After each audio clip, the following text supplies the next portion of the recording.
Balot. Tagal ko nag-crave nito. Ilang days kami sa Manila, hindi man ako nakahanap ng itinda ng balot.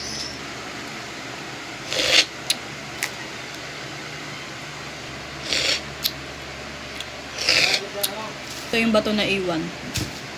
Ito na. Sisiyo. Hindi lang.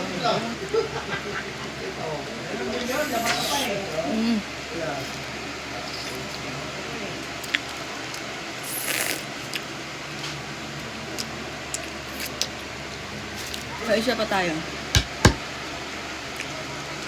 Niya kami simbat. Ito na yung sisi. Nakainin natin ang isang buong.